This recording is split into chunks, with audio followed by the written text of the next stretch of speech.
Salut Cédric. Bienvenue et merci de nous accorder de ton temps pour cette interview.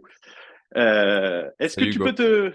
est-ce que tu peux te présenter pour les gens qui te connaissent pas? Moi, je te connais, je t'ai eu en client à plusieurs reprises, donc je te remercie de ta Mm. confiance en même temps.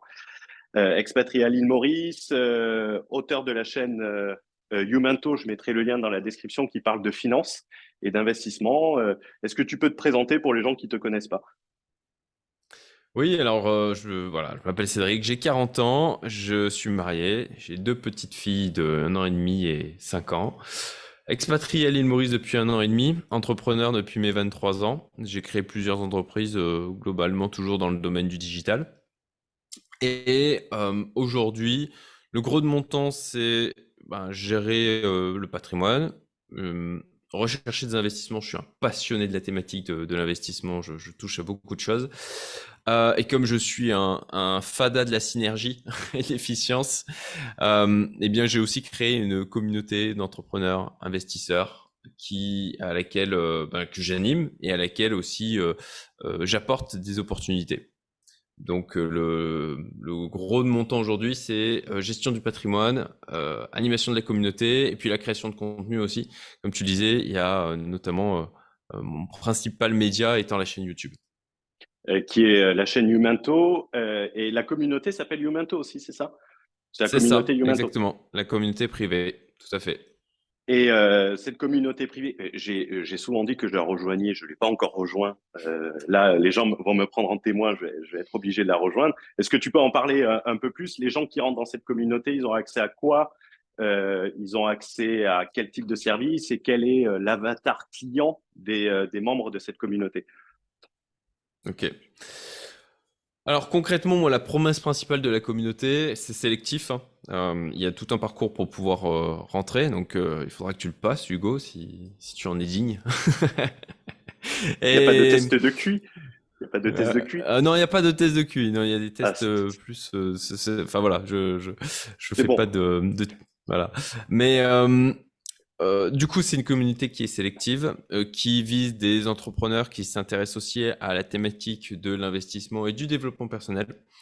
Pour ma part, c'est quelque chose que j'ai schématisé, je dirais, que pour tout entrepreneur, et j'ai appris aussi par mes propres vicissitudes, que pour être un bon entrepreneur, il faut aussi savoir gérer correctement ses finances pour être solide dans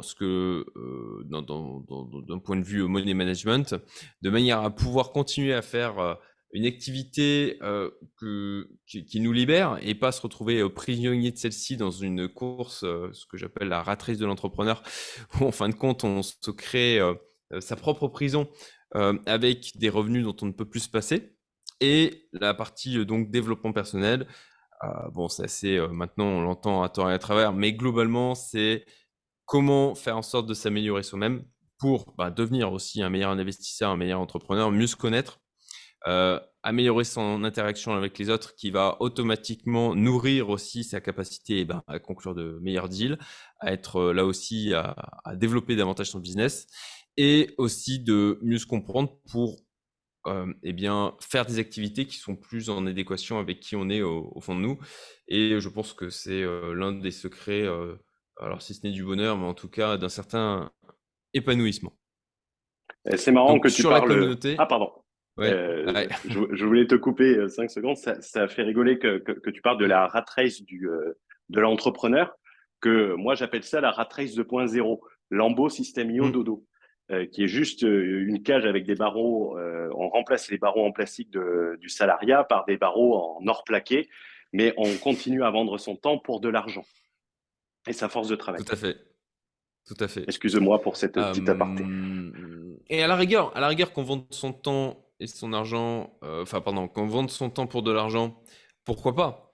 Euh, je- mais c'est surtout de ne pas tomber dans un piège à devoir s'obliger à faire des tâches ou prendre des clients parce que en fait on s'est rendu prisonnier souvent d'un niveau de vie et qu'on n'a pas créé d'autres sources de construction de patrimoine ou de sources de revenus via notamment, c'est moi mon cheval de bataille, hein, via notamment l'investissement, pour avoir la capacité, on en parlait juste avant du fuck you money, de dire ok, ça, si je veux, je refuse de le faire, et c'est pas grave parce que j'ai suffisamment de résilience financière pour me permettre de dire non, en fait.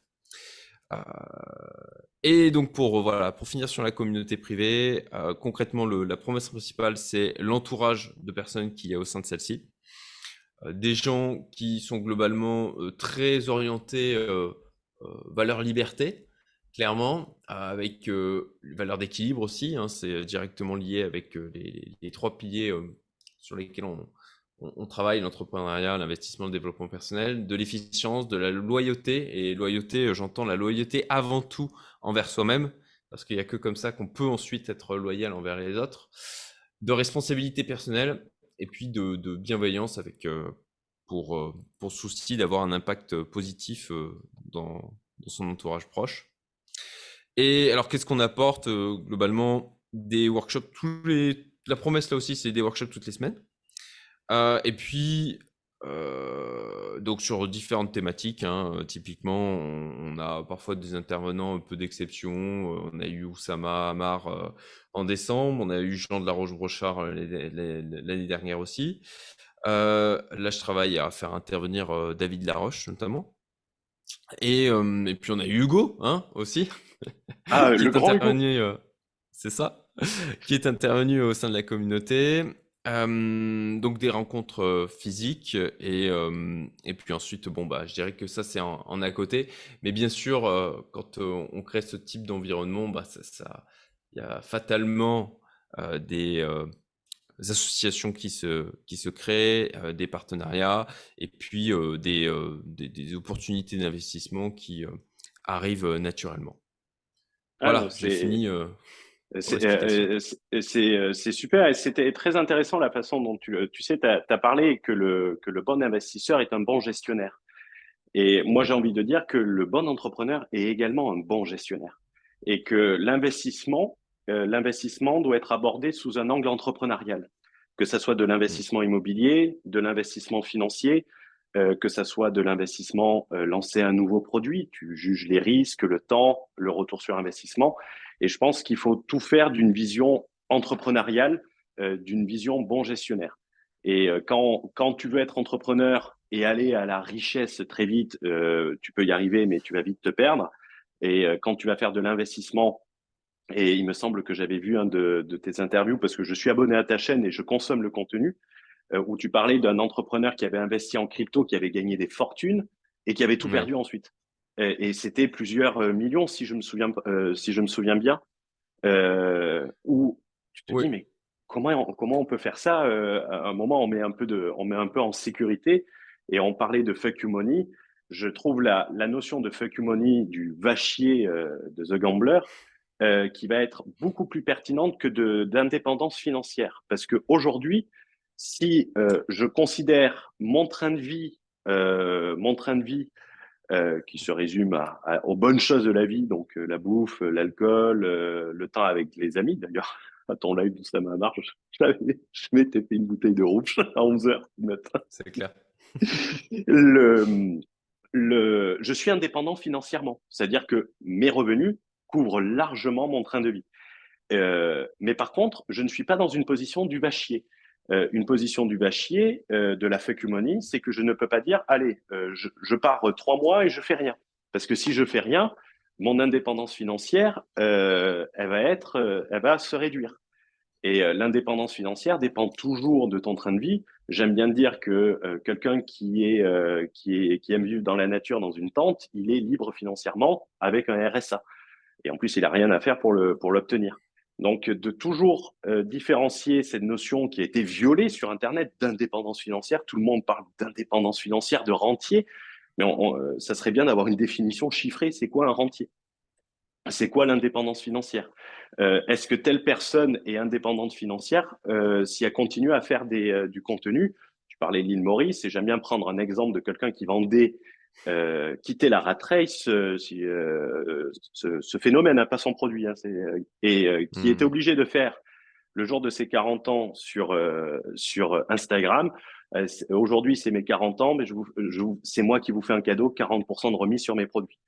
Euh, alors que la personne est talentueuse, mais il est pris dans un train de vie et il est libre financièrement, mais il n'est pas dans une position de dire va chier et d'assurer à ses enfants et de s'assurer à soi-même un train de vie confortable jusqu'à la fin de ses jours s'il arrête de travailler. Alors, ouais, c'est intéressant, tu vois, la manière dont tu vois les choses à ce niveau-là, parce que je dirais que c'est très personnel ensuite de, ok, toi, pour toi, c'est pas envisageable de dire va chier, de dire j'arrête pendant 3 mois, mais est-ce que pour autant, tu pourrais pas réellement le faire, quoi? Tu veux pas le faire, tu vois, tu t'interdis de le faire, mais aujourd'hui, est-ce que vraiment ça te mettrait dans des difficultés pendant potentiellement des années? Tu vois, je dirais qu'il y a quand même une notion de point de vue à ce niveau-là. Je comprends ce que tu veux dire, mais je te challenge un peu sur la thématique, où je dirais qu'il y a aussi une perception de comment on voit l'argent et ouais, il y a toujours une notion de sacrifice, hein, si effectivement on s'arrête de faire, parce que tu vois le côté revenu passif absolu, enfin Ça pour moi n'existe pas. ça n'existe pas.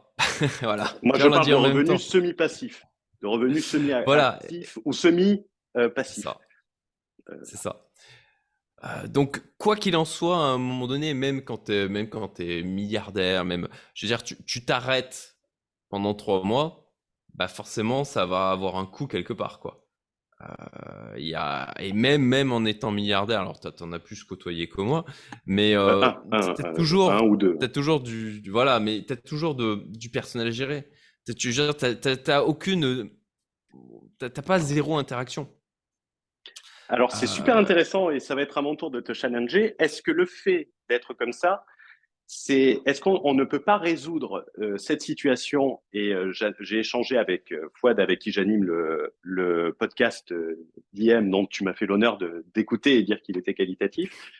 Il a Carrément. abordé une notion très intéressante d'un point de vue d'un point de vue liberté, d'un point de vue arrêter de courir après. Est-ce que caper son ambition n'est pas la chose la plus intelligente? C'est-à-dire se fixer un objectif, atteindre cet objectif et dire quand j'atteins cet objectif, j'arrête. Bah, je dirais que ça, c'est encore une fois, ça appartient à chacun. Tu vois, je fais Hum, des réponses, des réponses de merde où je te tu dis, pourrais ça être dépend. politicien. T'as fait Mais les narcs. pourtant, mais pourtant, tu vois, enfin, moi, j'ai coutume de dire que l'intelligence est dans la nuance. Et donc, de la même manière, oui, peut-être que c'est une approche qui va correspondre à certaines typologies d'individus. Pour ma part, je ne me vois pas arrêter de courir, tu vois. Mais moi non plus. Et j'ai essayé de le faire. J'ai essayé de le faire en arrivant à Maurice, en me disant, bon, je vais le prendre tranquille, je vais me remettre à jouer aux jeux vidéo. Mais enfin, ça a duré quoi, 15 jours? Ah, mais c'est comme moi. Et Je vais te dire, moi, je peux pas arrêter de travailler parce que j'aime trop ça. Mais par contre, c'est la différence que je fais entre le travail passionnel, c'est-à-dire que tu fais par mm, passion, et le travail alimentaire que tu fais pour te nourrir. Et c'est là que le bâchier fait bien, c'est que par exemple, demain, tu fais du mentorat à longue durée, tu fais des événements, ça c'est passionnant de réunir des gens, mais tu n'en as pas besoin pour vivre. C'est-à-dire que tu vas sélectionner les gens avec qui tu vas travailler, la façon dont tu vas travailler, et tu vas pas être dans une démarche proactive de le faire, parce que tu n'en as pas besoin d'un point de vue alimentaire. Mais moi, par contre, je ne mm. pourrais jamais arrêter de travailler. Mais tout le temps faire les mêmes choses, répétitives et tout, et d'être dans une démarche alimentaire, ça me fatigue. Ouais. Ouais, donc, bon, effectivement, hein, pourquoi pas l'approche de dire, ok, je me fixe cette target et puis après, j'arrête. Mais alors, je n'en connais pas. Je ne sais pas, toi, tu en connais des gens qui ont fait ça, qui ont réussi à le faire, on se dit, ok, ben, je me fixe mes 10 millions, j'arrive à mes 10 millions et puis là, c'est bon. Là, je profite en mode vraiment, comme on voit le cliché, je suis sur la plage, je passe Alors, le reste de mon temps, je sais pas, à surfer, à faire des massages, etc. T'en reconnais, toi?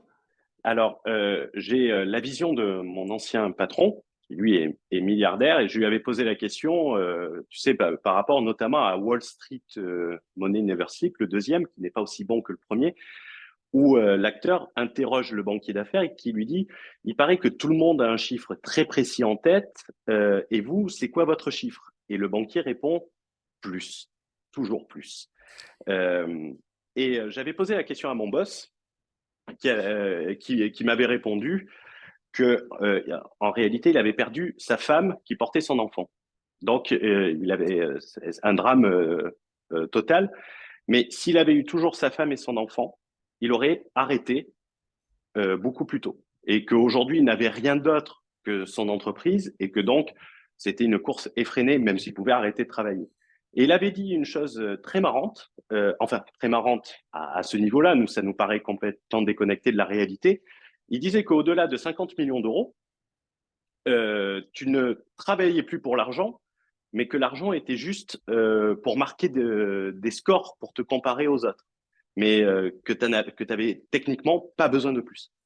Et que c'était à partir de ce niveau-là, et ce niveau-là qui définit également, selon lui, le niveau du millionnaire. Parce que je lui avais posé la question, mais un millionnaire, c'est quoi aujourd'hui? Quand on achète une voiture qui vaut 700 000 euros, un million d'euros à Paris, c'est 80 mètres carrés, même pas 70 mètres carrés. C'est quoi la définition d'un millionnaire? Et il m'avait répondu, un millionnaire, c'est quelqu'un qui a de l'argent, qui touche 1 million de rentes annuellement sur des placements très sécurisés. Et il avait fait au jour où il disait ça, la limite, c'est 40 millions d'euros. On est millionnaire quand on a Ok, 40 millions d'euros. Et sur le rendement annuel, pas sur le chiffre d'affaires. On peut pas dire qu'on est intéressant. millionnaire Ouais. Internet. Et Non, non. c'était sa vision c'était la vision de la chose. Et après, il disait, ce n'est plus une question, ce n'est plus une question d'argent. C'est une question c'est une question de marquer des scores. C'est plus une course à l'orgueil, en fait. Et ça avait été C'est très intéressant ce que marrant tu dit, dis. dit comme ça. J'ai un avis parce que pour ma part, j'ai une target de 100 millions. 100 millions. Pourquoi j'ai cette target? Parce que je pense que, alors, il est possible que je la révise, hein, bien évidemment, et plus ça va, et plus ça me paraît, ça va peut-être paraître bizarre pour les gens qui vont t'écouter, quoi, mais qui vont nous écouter, mais ça me paraît pas si ambitieux que ça, en fait. Mmh. Et pourquoi j'ai cette target? Parce que j'ai une certaine croyance, j'ai fait des vidéos privées d'ailleurs à ce niveau-là. Il y a une partie qui est visible sur ma chaîne YouTube et pour y accéder à la partie privée où j'explique pourquoi de manière plus profonde, c'est via un formulaire. C'est pas payant ni quoi que ce soit, hein, mais c'est juste que ça met une barrière à l'entrée. Et moi je crois que on va dans un monde où, tu vois, c'est Tougan aussi qui en parle beaucoup. Elysium. Voilà, et moi je crois qu'on va dans cette direction-là. Et notamment, alors si on se lance dans ce débat, je veux dire, il faudrait faire un autre podcast, il faudrait peut-être même en faire plusieurs sur cette thématique, mais avec ce que je vois qui est en train de se passer au niveau de l'intelligence artificielle, là, on a eu accès avec un des membres de ma communauté à Abondance 360. C'est Singularity University qui fait ça. Le ticket pour juste participer au truc, c'est 22K pour te donner une idée. Et, et donc, on a accès à ce contenu-là, et ce qui se passe actuellement est oufissime, quoi. La vitesse à laquelle le monde est en train de changer là, est incroyable, quoi. Et pour ma part, j'ai la croyance que il faut se bouger et rapidement les fesses là pour avoir une chance d'avoir son ticket pour Elysium, quoi. Donc, les 50 millions, oui, c'était peut-être vrai à une époque. Pour ma part, aujourd'hui, je pense que c'est pareil. Tougan qui dit ça, je crois, il dit 10 millions, c'est le ticket en pré-vente, quoi. Et je pense qu'il a pas tort, quoi.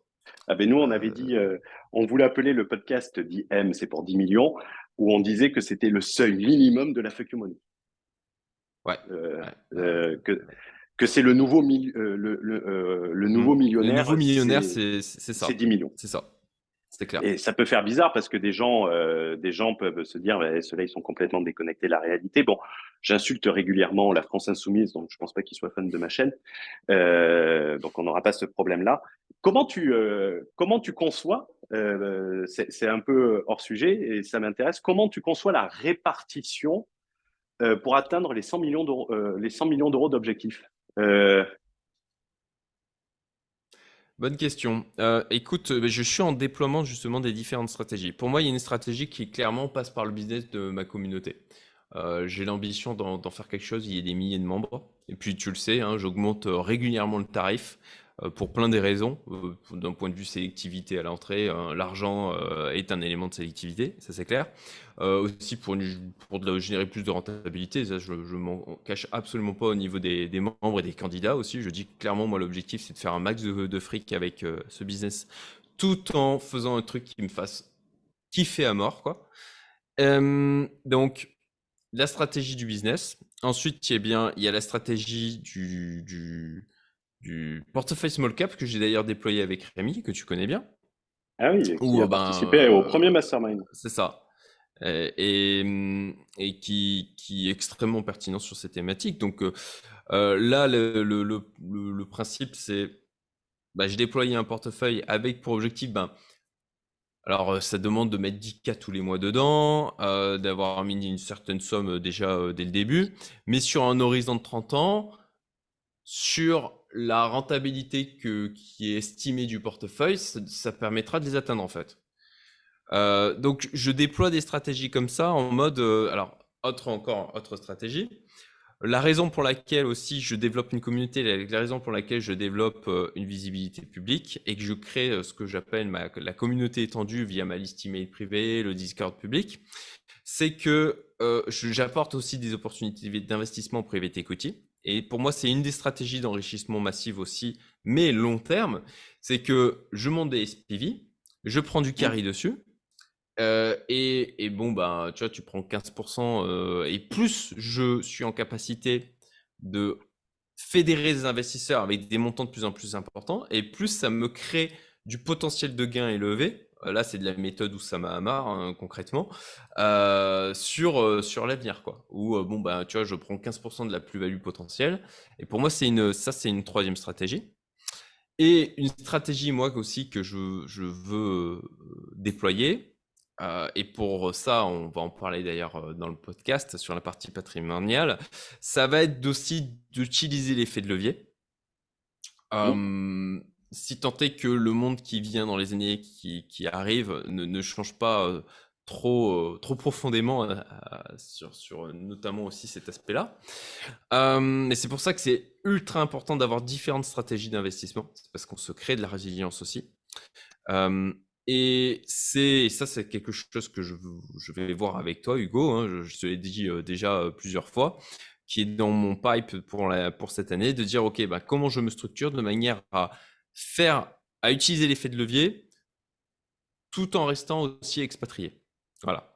Et Donc, comment c'est faire en sorte d'exploiter les revenus de mon activité pour pouvoir utiliser l'effet de levier, faire de l'immobilier. Et pour ma part, je ne veux pas faire de l'immobilier qu'en France. Là, je vais acheter un appartement à Riga, comme tu le sais, semaine prochaine. Et moi, c'est de trouver des investissements immobiliers un peu partout dans le monde, en mode, voilà, clé en main, création de patrimoine. C'est pas pour faire du cash flow. et ça, c'est super intéressant ce que tu dis, parce que pour mettre en place des effets de levier, il faut en fait avoir une structure à effet de levier, passer du temps avec les banques. Et par exemple, tu vois, tu parlais de ton portefeuille de small cap value que tu vas jamais le réduire. Si Mm. tu as une structure holding qui va être neutre, qui va te permettre de gérer ça et d'avoir ton portefeuille qui est géré par cette structure, d'un côté, si tu as une bonne relation bancaire avec ce que j'appelle plus des banques boutiques qui savent traiter, parce que nous, on a l'habitude de la banque, les gens ont l'habitude de la banque ils ont l'habitude de la banque, le conseiller postal, banque postale ou le conseiller clientèle. Ils n'ont pas connaissance des banques, disons, qui sont faites pour expats, qui sont faites avec une expertise et qui savent te faire des produits dérivés, qui savent te faire des produits structurés et qui n'ont pas peur de te financer un bien à l'étranger même sur un autre continent. Et par exemple, si je te demande quelles sont tes banques actuellement, si tu peux ne pas répondre, Ah oui, mais oui, écoute, moi c'est tout un univers que sincèrement il faut encore que j'explore justement sur tout l'aspect bancaire, effet de levier, etc. C'est aussi pour ça que je vais faire appel à toi. Mais ensuite, moi en termes de banque, moi c'est aujourd'hui, en fait, le stockage de mes liquidités, je le fais à la fois via des brokers hmm, parce que ça permet de cette manière, eh bien, d'avoir je prends l'exemple d'Interactive Broker que j'aime beaucoup. Quand tu vas stocker du franc suisse là-bas, ça va être stocké dans une banque en Suisse. Quand tu vas stocker de la livre sterling, ça va être stocké en Angleterre. Donc ça te permet comme ça d'avoir un effet de diversification bancaire hmm, via un seul, via ce broker. un super wise, quoi. Et pardon? Un super transfer wise, en quelque sorte. Oui, oui, oui, effectivement, c'est ça. Après, c'est quand même il me semble, le plus gros broker au monde, Interactive Broker aujourd'hui. En tout cas, l'un des plus gros. Et puis ensuite, stocker. Alors pour moi, justement, je fuis toutes les banques françaises parce que je trouve, ou en tout cas, je n'ai pas trouvé la qualité des conseils que je pouvais, en tout cas même juste des produits. Je trouve que le niveau de compétence est pas pertinent pour les gens qui veulent construire leur patrimoine. Euh, et sinon, banque en Suisse, hein, pour l'instant, uniquement. Scott. Oui. Ah, c'est le... Et après, les gens, quelquefois, tu vois, j'ai ouvert un compte, on en a parlé en privé, je le dirai pas en public. J'ai ouvert un compte dans une banque pays européen qui est une caisse d'État. Donc, actionnaire, c'est l'État. Un État très peu endetté, bien évidemment. C'est pas la France. Je pense que c'est 22% d'endettement. Ouais. Euh, j'ai un compte en dollars, un compte en livres sterling, un compte en euros. Cette banque ensuite est capable de mettre des outils en place parce que tu vas avoir une ingénierie financière sur place.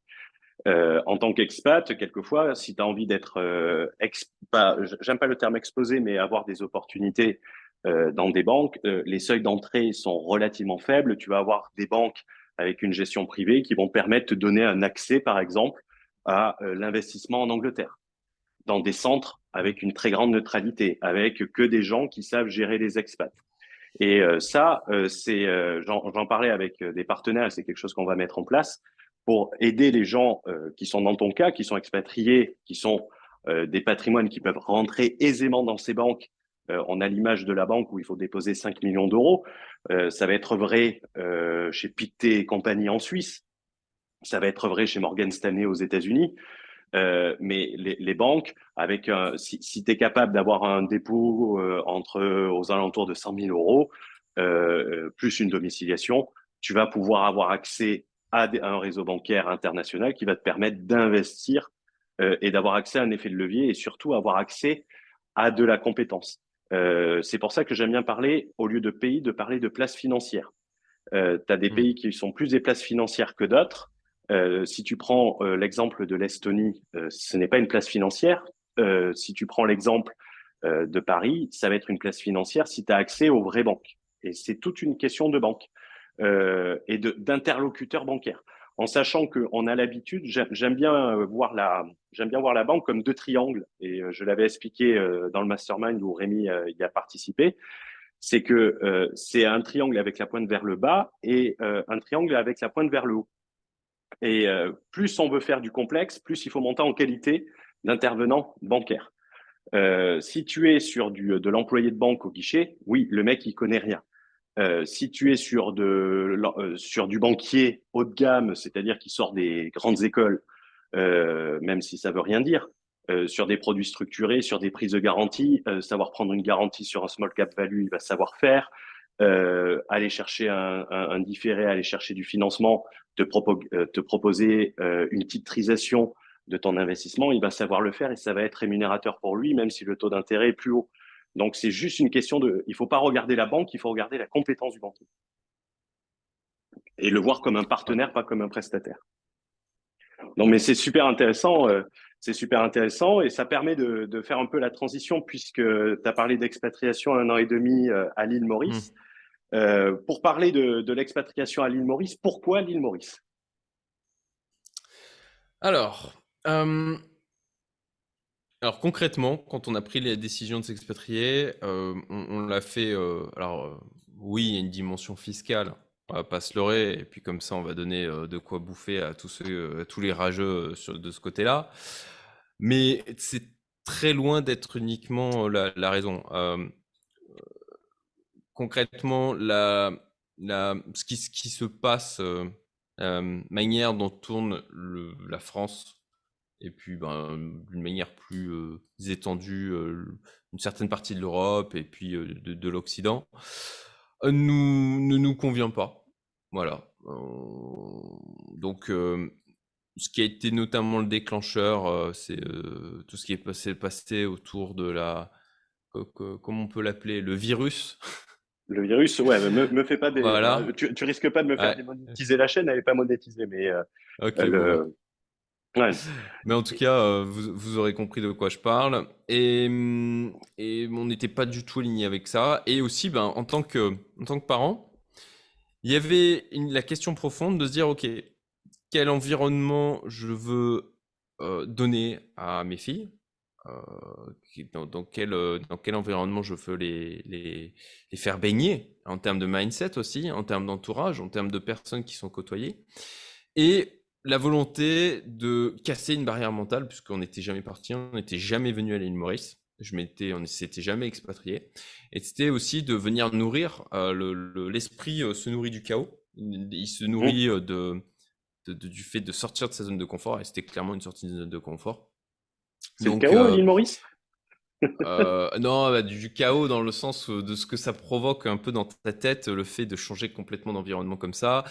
Tu côtoies plus les mêmes personnes, c'est plus les mêmes cultures, tu changes de maison. On venait d'avoir la deuxième elle avait 1 mois quand on est arrivé à l'île Maurice, quoi. Donc c'est aussi perturbant. Donc bon, voilà, c'est du chaos qui se crée. C'est euh, pas forcément simple, hein, clairement, mais par contre, ça fait grandir, ça fait progresser. Et donc, il y avait aussi une volonté donc de, de- de- de- de comprendre à la fois nous, de l'ancrer dans notre esprit, même si sur la théorie, ok, le monde est une zone de jeu en fait. On n'a pas à être monopays. Je pense que c'est une grave erreur aujourd'hui. Et puis aussi que pour nos filles, ça soit en fait ancré dès le début, qu'elles n'aient pas le besoin de casser cette barrière mentale dans le sens où ben, elles se sont déjà habituées à ne pas être monopays en clair. Voilà.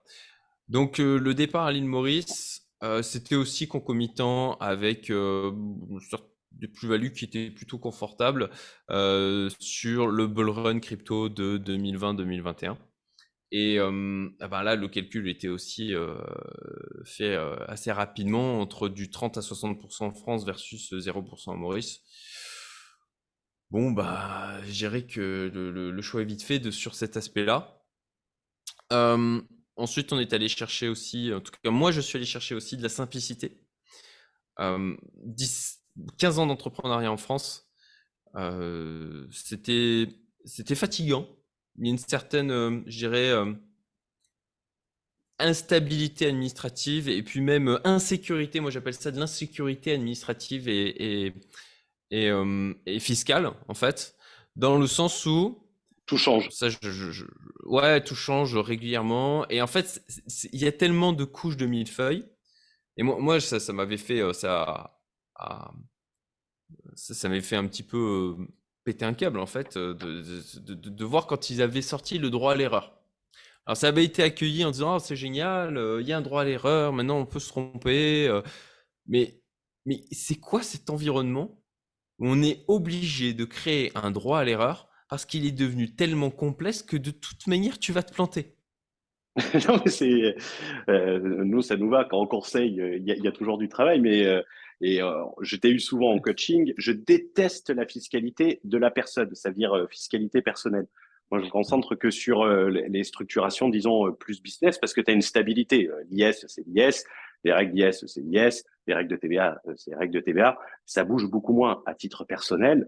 Moi, je vais rentrer en France pour bénéficier du levier bancaire français. On a parlé de l'importance du levier et on pourra en parler avec une comparaison à Maurice. Quand tu es à l'étranger, tu te rends compte qu'on a clairement l'un des meilleurs leviers bancaires pour créer des actifs. Clairement. Paradoxalement, par rapport à ça. Et on le voit quand on veut investir à l'étranger, ça n'équivaut pas le levier bancaire français. Et si on le prend d'une vision patrimoniale, c'est un choix patrimonial de créer des actifs pour ensuite se barrer. Et ça sera que fait en société. Je veux pas de LMNP, déjà ça limite. Je veux pas de location courte durée. Je veux pas en nom propre. Société, point à la ligne. Je sais où je vais. Ça ne change pas. Et si je veux me barrer ensuite, j'aurai déjà mis en place la structure qui me permettra d'avoir des options à terme si je veux rester, si je veux partir, si je veux aller dans un pays ou dans un autre pays. Mais avec une structuration en amont, ça nous multiplie les possibilités. Et c'est intéressant d'arriver là. Tu as parlé de l'expatriation avec les cryptos, avec la vision biais fiscal, économie d'impôt. Y a aucun problème à ça. Et quand on voit à quoi sert notre argent en France, c'est normal d'avoir ce raisonnement. Est-ce que cependant, d'après toi, l'expatriation à l'île Maurice par rapport à ton objectif de 100 millions d'euros est un bon choix patrimonial? Alors, euh, je crois que oui. Très Je crois bien. que oui. Même si, même, alors, je dirais que là aussi, hein, toujours, l'intelligence est dans la nuance. Euh, Si j'étais à ta place, j'étais célibataire et que j'avais, tu vois ce que tu es en train de faire, je trouve ça brillant. Tu vois, de venir, alors j'espère que je dis pas de bêtises, hein, mais je crois que tu en parles publiquement. Oui, oui, j'en parle Mais publiquement de retour ouais, en France voilà, pour investir je fais attention, c'est ça, c'est ça. Et t'as bien raison de faire ça. Et de et ça dire, va me ok, coûter ben je 200 me 000 donne balles. une, ouais, mais oui, mais ça va te rapporter tellement plus en termes de Et patrimoine. C'est une vision long terme. Et en fait, clairement, ça me paraît une stratégie qui est brillante, encore une fois, quoi. Euh, c'est une stratégie d'horizon temporel et qui rend la chose, peut-être pour me rassurer aussi, hein, parce que je me dis, la stratégie pour développer ça, il n'y a pas 36 000 solutions. Grosso modo le salariat, c'est-à-dire on oublie les dividendes, on oublie tout ça, c'est-à-dire salaire, charge sociale, imposition qui fait mal. Mais ces 200 000 euros entre l'impôt personnel, les cotisations sociales, qui sont des choses que j'aurais pas dû payer si je ne faisais pas ce choix-là, 200 000 euros sur 2 ans, les gens se disent, mais c'est de la folie. Mais par contre, il faut recontextualiser la chose sur la création de l'actif sous-jacent et sur le même horizon temporel. J'aimais bien comparer ça, et c'était pour me rassurer moi-même, parce que quand tu fais ce choix-là, tu dis, putain, je peux faire d'autres choses. Mais par exemple, un financement immobilier sur 20 ans. Si demain, je te dis, je te fais un produit Internet à 830 euros par mois sur 240 mensualités, et qu'à la fin du paiement de la 240e mensualité, je te donne entre 3 et 5 millions d'euros. La seule condition, c'est d'avoir payé toutes les mensualités. Tu dis quoi? Tu dis, putain, le produit me coûte 200 000 euros et c'est une garantie d'avoir 3 millions d'euros. ah, Mais mais je suis complètement con de ne pas le faire. je Et suis en bien fait, d'accord. Je suis l'investissement, bien c'est ça. d'accord. Au bout de 20 ans, j'aurai amorti tout le capital. Je ne parle même pas des loyers qui seraient rentrés. Je ne vais même pas parler de la plus-value latente. Je ne vais même pas parler de l'appréciation des biens. Je parle juste amortissement capital, création d'actifs. Et ça m'aura coûté 200 000 balles. Je prends le pari de le faire. Ouais, je comprends entièrement. Et c'est vrai que Ensuite, c'est moi, je facile de ne pas. pas avoir d'enfant. Enfin, du Ouais, moins, voilà. j'ai pas d'enfant à ma connaissance, mais c'est euh, c'est une chance. Là, sincèrement, hein, si j'étais seul, je ferais la même chose, quoi. Tu vois, Hum. je cumulerais les revenus provenant des activités sur des sociétés à l'étranger pour éviter de me faire taxer en France. Enfin, je trouverais des moyens, quoi. Et quitte à vivre chichement pendant 2 ans, quoi. C'est encore une fois vision long terme, quoi. Euh, mais, mais comme la dimension expatriation, pour ma part, je suis assez, on en parlait d'ailleurs dans ma communauté, vendredi, où on faisait un point. Globalement, dans la communauté, c'est des gens qui sont plutôt, comment dire, qui gravitent en bordure du système, ils sont tous entrepreneurs, mais qui veulent pas être, c'est la notion de liberté, hein, qui veulent pas être piégés par le système, quoi. Mm. Euh, et, et donc, il y a aussi ce souci de, OK, comment on va changer le monde dans les années qui viennent? Moi, ma croyance, encore une fois, hein, c'est que il va être assez chaotique et que je ne sais pas, en fait, ce qui va se passer. Donc, c'est aussi le choix de rester mobile et adaptable. Là, aujourd'hui, on est à Maurice, mais on a fait en sorte que s'il faut être dans 3 jours à Dubaï parce qu'on doit bouger, c'est possible. C'est pas un problème, quoi. Ah non, c'est important la Et mobilité, hein. C'est très important. ouais, c'est important. C'est important. Et pour ma part, là, revenir en France avec ma famille. Hors de question. Toi, d'ailleurs, tu fais là aussi un choix qui est encore une fois, je trouve brillant avec Ah, ça, le fait d'aller. on va pas le dire ça parce que c'est, Ah, ok, je je veux le pas, détaille pas. Très je bien. veux pas que, tu sais, le problème d'Internet, c'est que Hmm. il y a beaucoup de picoreurs d'informations et Ouais. qui vont faire des raccourcis ensuite. Et Et- donc, si on n'explique pas toute la stratégie, si on n'explique pas tous les avantages indus que j'ai dans un certain endroit, parce que je connais à travers mon expérience professionnelle, je connais des contacts qui me permettent d'avoir des avantages indéniables, c'est pas possible pour tout le monde. Et je veux pas que quelqu'un se dise ah ben je vais faire pareil et fasse une erreur en disant mais je comprends pas, c'est hmm. votre compte donneur de leçons de morale d'AH qui l'a dit.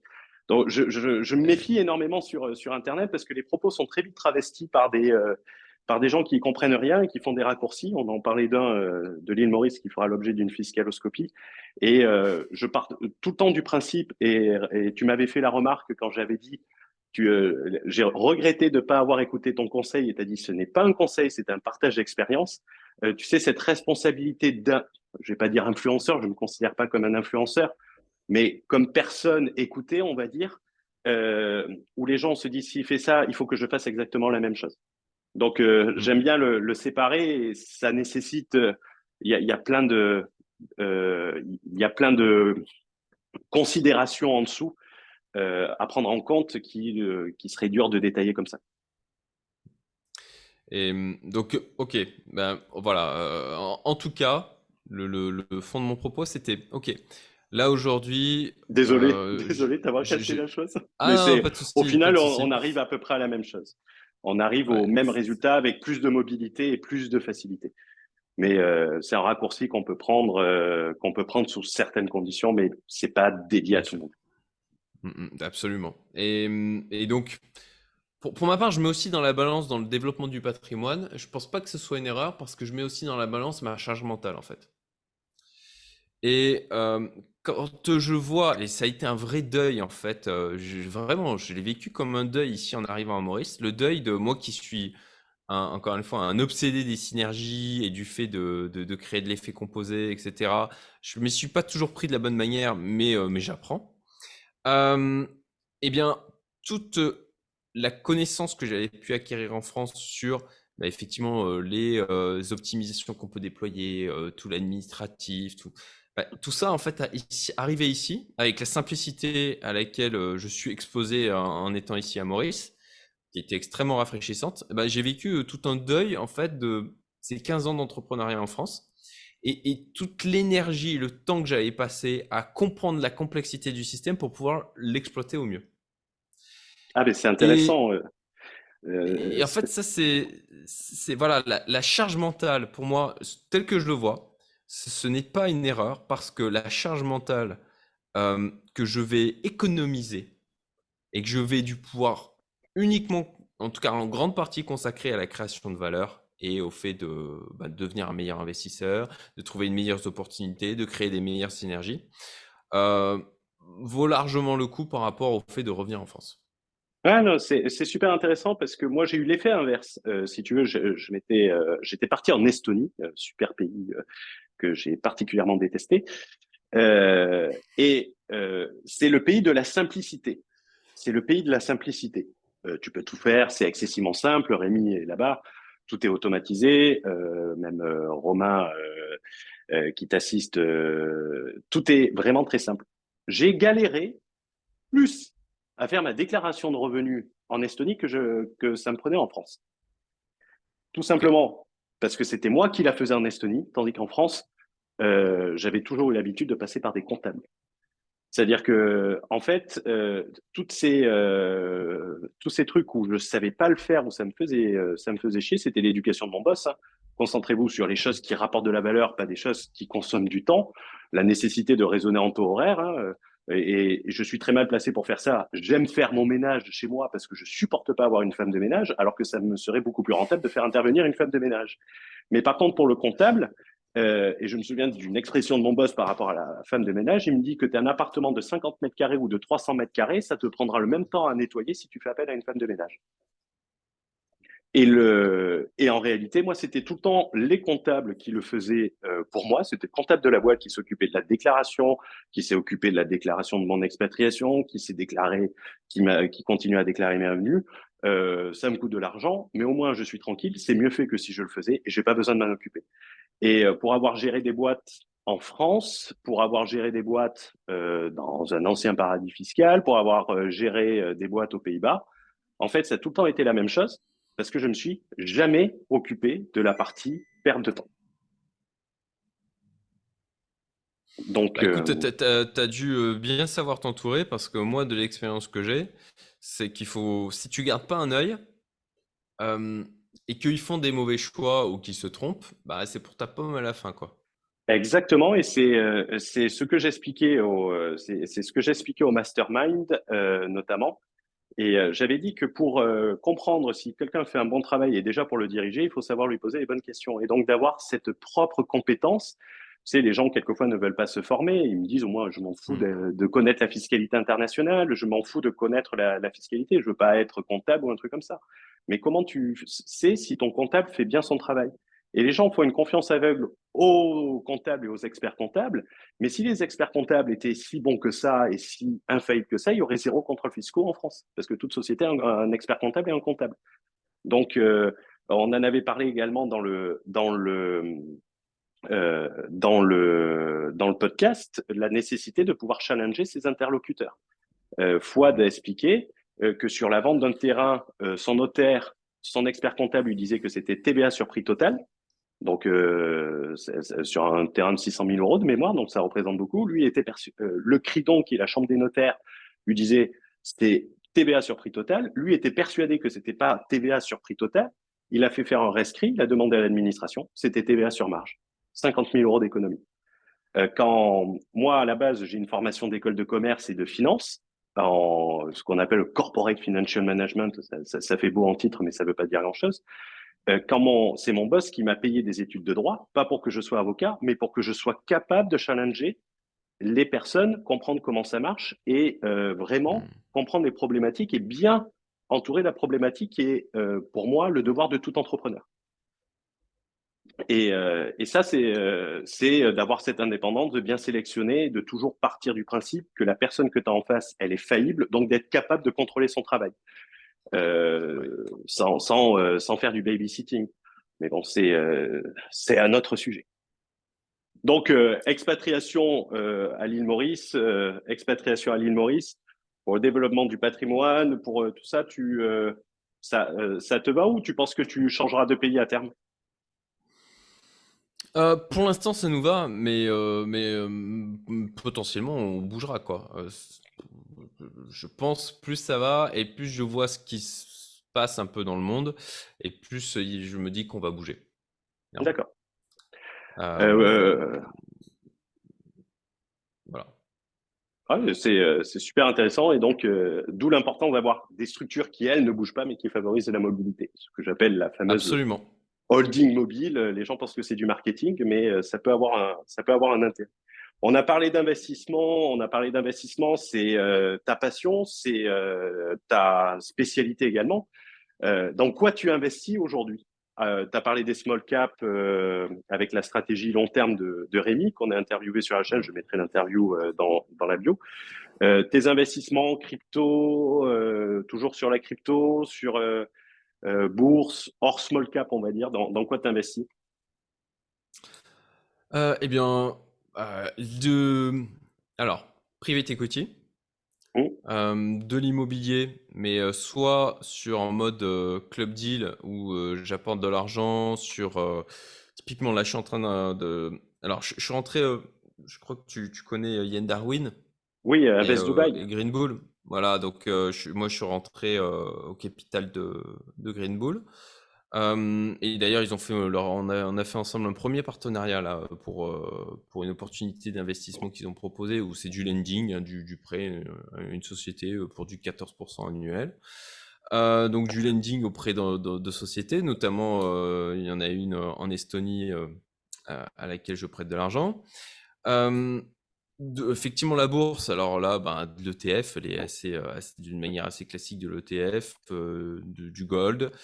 Le portefeuille small cap qui a été constitué avec Rémi. Euh, du... Attends, je réfléchis. Qu'est-ce que j'oublie et oui, ben, les cryptos, bien sûr. Comment tu vois les Donc, cryptos sur 2023? Un nouveau alors, bull run? ouais, euh, j'en ai parlé plusieurs fois sur ma chaîne hein, depuis plusieurs mois. Et alors moi, j'aime bien anticiper le marché en mode, ok, comment il peut, parce que c'est ça, hein, ce qui se passe, hein, c'est qu'il y a un minimum de gagnants pour un maximum de perdants. Donc comment le marché peut s'y prendre pour piéger un maximum de personnes. Et pour ma part, je me suis remis à accumuler, c'était mi-novembre, juste après l'affaire FTX, parce que à mon sens, on était au maximum de peur et le cours ben, était autour des 16 000 quand j'ai recommencé à accumuler, quoi. Et tout le monde, il y avait beaucoup qui l'attendaient plus bas, 12 000, 8 000, etc.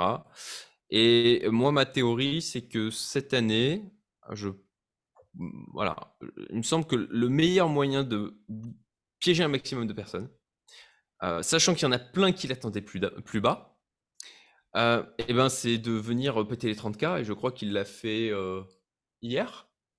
Ouais, j'ai Euh, vu un post direction 25 ou 35, donc il a dû atteindre les 30. Ouais. C'est ça, et il a passé les 30K, et je pense qu'on a, là aujourd'hui, il a quand même beaucoup travaillé en dessous de la zone des 30K, sachant que, alors pour ceux que ça intéresse, hein, je fais des analyses, je fais un point mensuel sur ma chaîne, où justement, ben, pour moi, avant tout, et puis du coup, j'en fais profiter mon audience, quoi. Euh, il a beaucoup, du coup, travaillé cette zone. Malgré du Nasdaq qui baissait, malgré de la peur ambiante, etc., on a une vraie résilience du côté du Bitcoin. Pour l'instant, moi, je reste d'ailleurs majoritairement exposé au niveau du Bitcoin parce que ben, on a une Bitcoin dominance qui continue d'augmenter. Je surveille aussi comment elle évolue pour redispatcher mon portefeuille sur d'autres des alts, quoi, comme on dit d'une manière assez classique. Donc là, je suis surtout surpondéré sur Bitcoin et ETH. Et je trouve que ça serait tellement parfait là qu'il piège un maximum de personnes. Parce qu'il y a eu beaucoup de gens aussi qui se sont désintéressés des cryptos en mode ah ok bah, ça va rien faire pendant un moment, qui l'attendaient plus bas. Et là, qu'il pète les 30K pour ensuite faire courir tout le monde derrière le prix en mode FOMO, en fait, Mmh. pour ensuite ben, retomber violemment. Et donc, on est plutôt ce qu'on appelle un rallye bear cette année, donc qui nous fasse peut-être qu'il monte, je sais pas, 45, 50K. C'est très au droit mouillé et pour pouvoir jouer ce genre de truc, il faut vraiment suivre le marché. Euh, Ça me semblerait assez amusant. En tout cas, pour piéger un maximum de personnes, ça serait plutôt pas mal, il me semble. Alors c'est Ensuite, très tout le monde intéressant. aussi. C'est très Ouais. intéressant parce que moi je suis pour la transparence à l'état pur. J'ai jamais peur d'être transparent. Je faisais partie des gens qui s'étaient dit, allez, à 15, tu sais, j'ai jamais trop acheté de crypto et malgré les conseils qui étaient plutôt des non-conseils et des partages d'expérience, comme tu l'as cité, je disais, allez, à 15, je place 10% de mon patrimoine, une trentaine de millions d'euros, non, je déconne, 30 euros Pas plutôt. encore. Pas Le, encore. voilà, je vais attendre. C'était la barrière des 15 qui n'a jamais atteint, donc je me suis fait piéger. Et je te remercie sur le conseil parce que je pourrais être piégé également sur le FOMO, de dire allez maintenant il faut que j'y aille, c'est bon, c'est reparti, et pour me faire repiéger par la prochaine chose. Donc je suis l'exemple même du type qui peut se faire piéger sur ça, et tu viens encore une fois de me donner un super conseil à mon avis. Et les gens qui regarderont cette vidéo pourront en témoigner, savoir si j'ai bien fait ou pas, mais je te fais entièrement confiance sur ça. Ça peut paraître bizarre de le dire, mais je n'y connais rien et je pense que la clé de la réussite, et je parle de l'investissement comme l'entrepreneuriat, la clé de la réussite, c'est de reconnaître son incompétence et d'en avoir surtout conscience. Donc, Alors euh, là-dessus, alors on parle toujours en termes de scénario et de probabilité. Donc et on moi, n'est un pas tant scénario petit comme ça, Irma.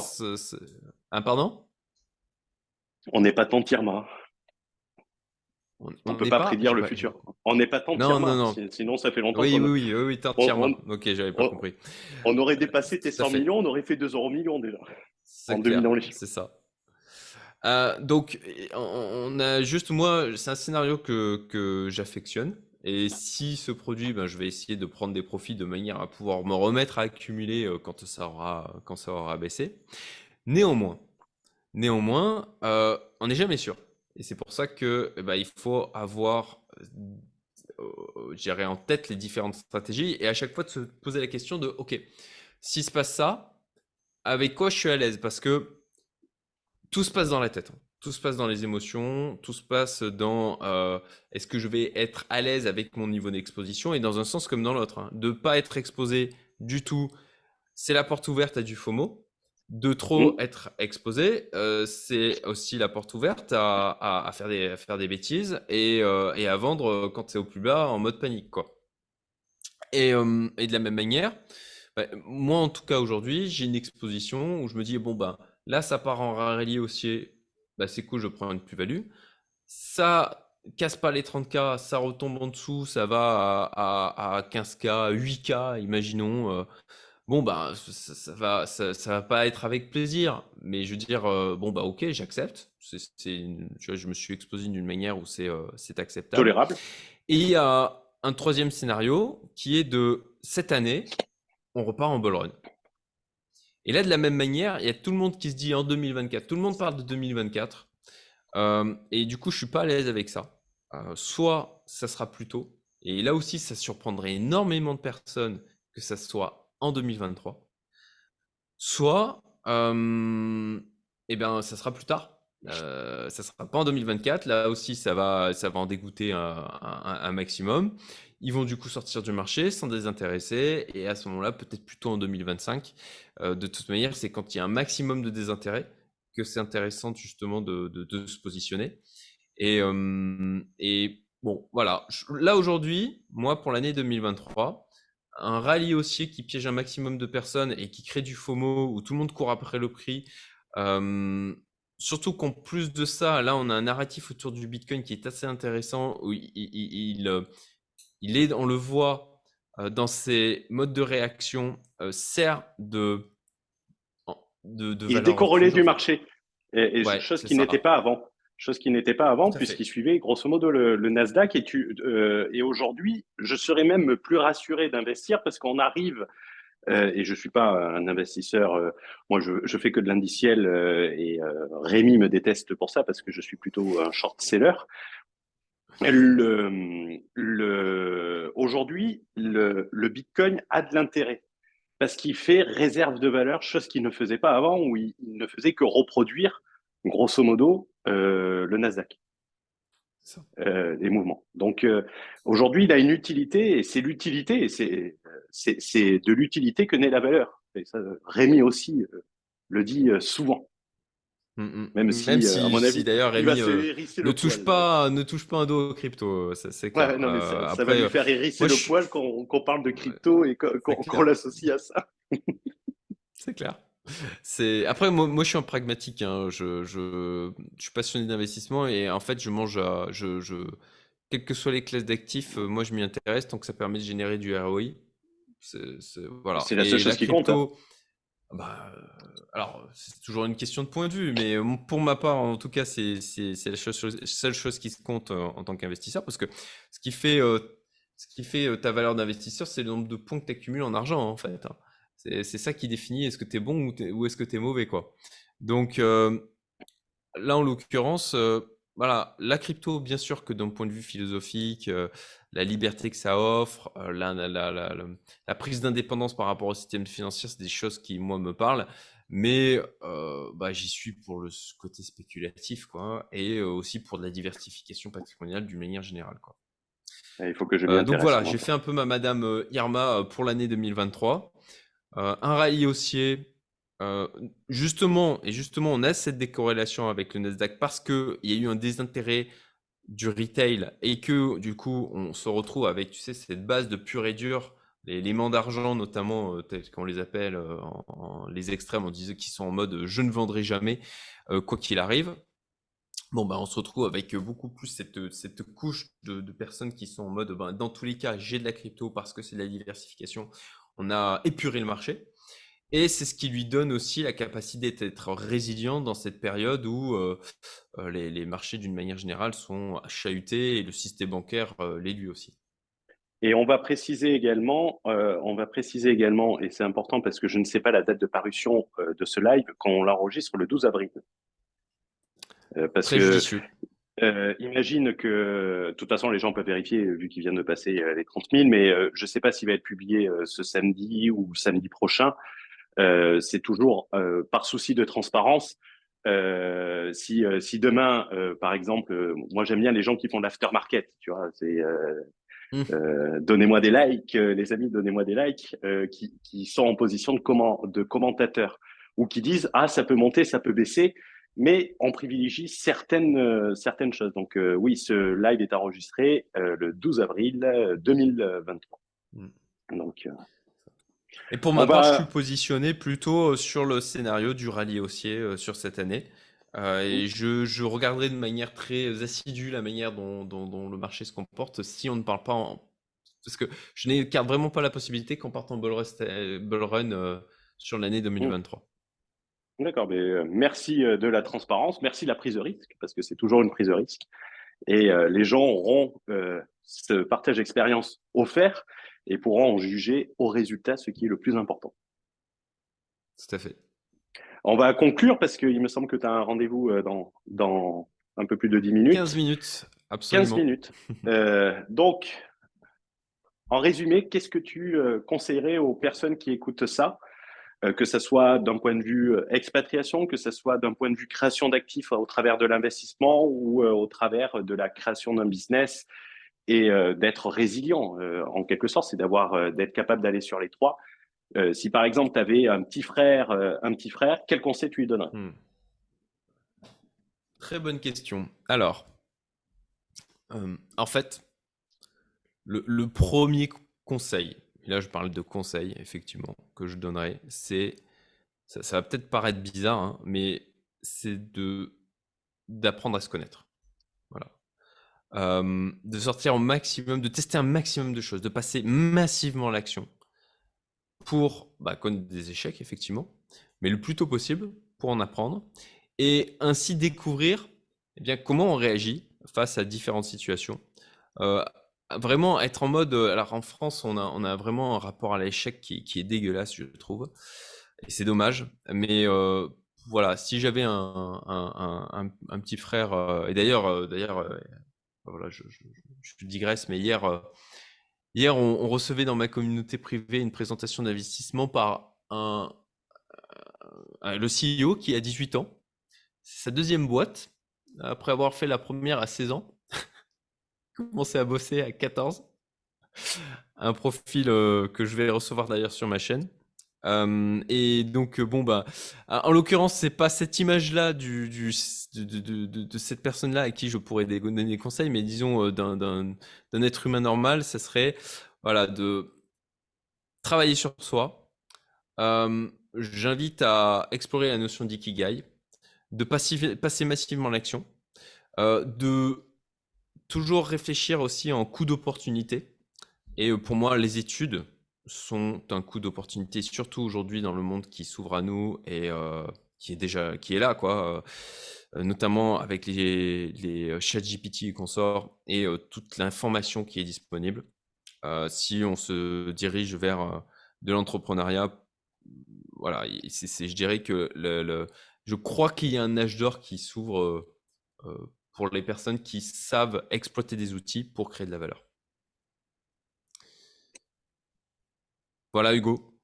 Ah ben, et pareil, moi je leur dis, raisonnez également en coût d'opportunité sur l'expatriation, le coût de renoncement en économie.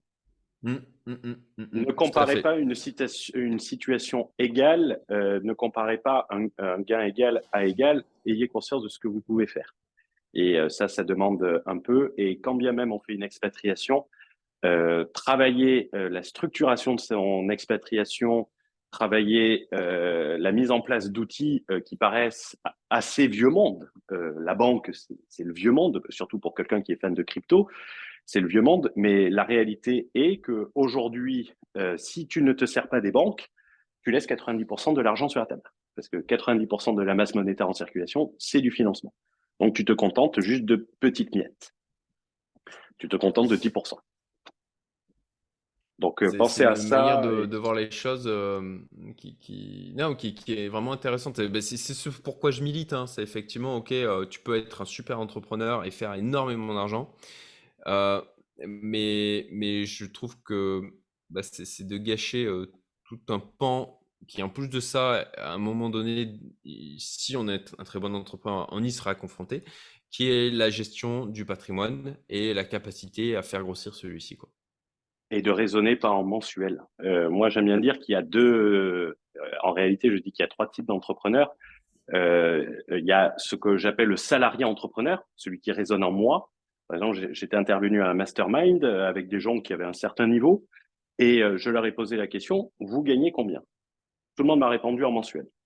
J'ai dit, mais ça, c'est réellement un raisonnement d'employé qui attend son salaire à la fin du mois. C'est que tu vas faire des choix dans l'immédiat. Par exemple, je t'ai parlé d'une chose le mois dernier, très mauvais mois, un des plus mauvais que j'ai fait. J'aurais pu essayer de répondre à ça en mensuel en disant ben, je vais faire une grosse campagne de remise et me décrédibiliser ensuite et flinguer pour une réponse court terme au lieu de se dire mais non, mais, un mois sur 12 mois, un mois sur 60 mois sur une stratégie long terme, c'est strictement que dalle. Et de voir la vision au-delà de la fin du mois, au-delà du trimestre. Et je t'avais partagé le livre que je trouve passionnant, le jeu infini. L'entrepreneuriat, tu ne peux pas gagner. La seule chose que tu peux faire, c'est rester dans le jeu. Et ce que j'aime beaucoup dans ce livre qu'on commentera dans le podcast, je vous mettrai le lien du podcast en dessous en tant que chef-d'œuvre, c'est qu'il arrive à ne pas opposer court terme et long terme, mais qu'il oppose quelquefois les décisions qu'on peut faire à court terme qui sont excessivement dommageables sur le long terme. Et d'une société qui est la CVS, tu sais, qui vend des drogues aux États-Unis, Oui. qui vend les produits de bien-être. La société CVS avait décidé d'arrêter de vendre des cigarettes. C'était 2 milliards de chiffre d'affaires par an. Ils ont décidé d'arrêter ça. Bien évidemment, le cours de l'action a baissé. Il était à 60 avant qu'ils annoncent. Il est descendu à 45. Et à la fin de l'année, il était à 90. Pourquoi? Parce qu'ils ont remplacé les produits de cigarettes par des produits plus haute qualité. Ils se sont rendus compte qu'en réalité, ils avaient impacté la consommation de cigarettes et que ce qu'ils ont pu générer au travers d'arrêter de vendre de la cigarette, du business immédiat, il avait largement remplacé par des produits qu'ils ne voulaient pas travailler avec eux parce qu'ils vendaient des cigarettes. Donc l'immédiateté, un entrepreneur ne veut pas faire une croix sur 2 milliards d'euros par an de chiffre d'affaires. Ça paraît pas crédible. Mais ça, c'est une décision court terme face au long terme. Ce livre ça doit être vraiment à lire pour les entrepreneurs. Même au début, il fait un peu socialo, tu vois, gaucho bien pensant. Et au final, quand tu prends du recul dessus, tu te rends compte que les exemples qui sont cités les exemples qui sont cités, que ce soit en management, que ce soit en vision long terme, et les exemples qui sont pris pour illustrer sont d'une pertinence incroyable. Même si on ne peut pas forcément toujours l'appliquer, mais toujours raisonner à long terme. Et on ne peut pas gagner le jeu de l'entrepreneuriat, on ne peut qu'espérer rester dans le jeu. Je ne sais pas si ça fait une bonne Clairement. conclusion. Moi, ça me paraît très bien. Mais Cédric, Top. un grand merci. Merci à Je toi, mettrai Hugo. tous tes C'était un liens plaisir. sur la chaîne. Merci de ce partage d'expérience qui est entièrement transparent. Merci de tes conseils. Et j'invite vraiment les gens, et je vais le faire, je vais rejoindre ta communauté privée et espérer passer la sélection à l'entrée. Je vais peut-être demander à ChatGPT de me passer l'entrée au cas où, tu vois. Euh, et je vais la rejoindre parce que j'avais dit que je la rejoignais en décembre et je l'ai toujours pas fait. Et c'est quelque chose que je vais corriger immédiatement. Bah, écoute, merci Hugo. Et puis, bah, de toute façon, on se voit bientôt, nous. Voilà. Ouais, semaine prochaine. Mais prends soin de Yes. toi et on se dit à très vite. Toi aussi. Merci Merci. Cédric pour ton temps. Ciao, ciao.